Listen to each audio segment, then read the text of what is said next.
Assalamualaikum warahmatullahi wabarakatuh. Perkenalkan, nama saya Safira Auliad dari Prodi PAI 2A. Nah, di sini saya akan menyampaikan sedikit materi tentang riba.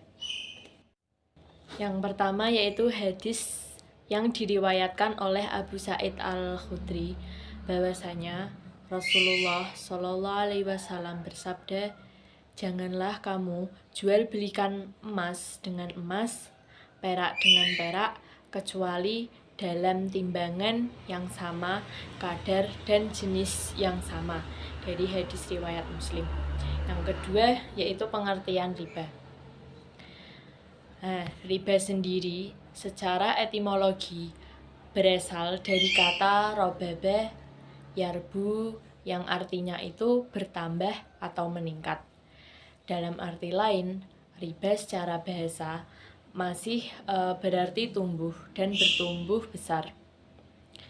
Sedangkan menurut ulama Hambali, riba dalam syara' adalah tambahan pada barang tertentu. Sedangkan dalam mazhab Hanafi menentukan sisa yang hilang imbalan dalam transaksi antara aset tertentu dan yang lainnya. Kemudian macam-macam riba. Yang pertama riba qard. Dalam konteks modern, metode ini seperti suku bunga tetap sama dengan yang ditawarkan oleh bank konvensional untuk kreditur saat mengambil kredit.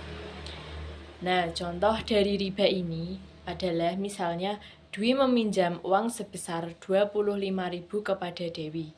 Nah, kemudian Dewi mengharuskan dan mensyaratkan agar Dwi mengembalikan uang tersebut atau hutangnya kepada Dewi itu sebesar 30.000. Maka tambahan yang 5.000 itu adalah termasuk riba qard. Yang kedua, riba jahiliyah. Sebenarnya memiliki dasar alasan yang kuat. Disebutkan secara langsung dalam salah satu ayat Al-Quran sebagai riba yang berkali-kali lipat. Dengan utang tambahan diselesaikan lebih lambat dari aset utama. Tapi akibatnya peminjam tidak dapat melunasi pinjaman sampai jatuh tempo.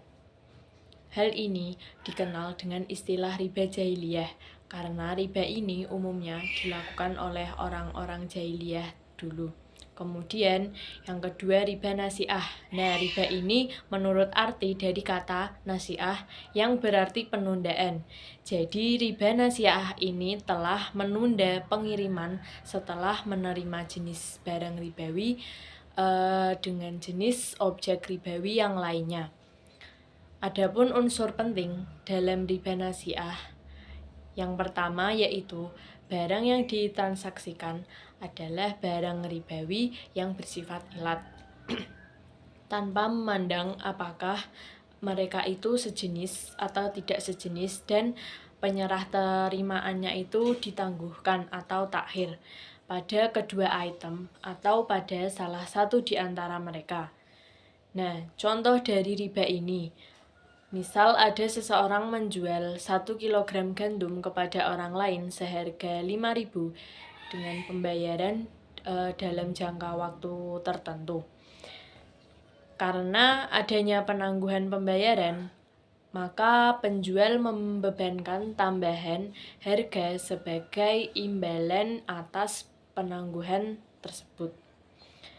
Nah, yang selanjutnya yaitu riba fard, yaitu riba ini adalah pertukaran barang yang menggunakan 6 item di atas yang sama dengan kadar atau takaran yang berbeda.